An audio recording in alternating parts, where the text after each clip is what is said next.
देवी आद्यशक्ति महेश्वरी योगजे योगसम्भूते महालक्ष्मी नमोऽस्तुते।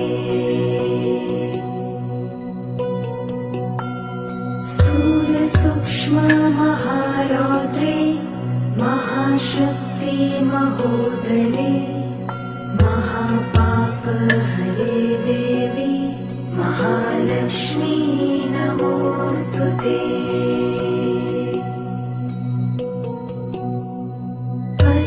पद्मासनस्थिते देवी परब्रह्मस्वरूपिणी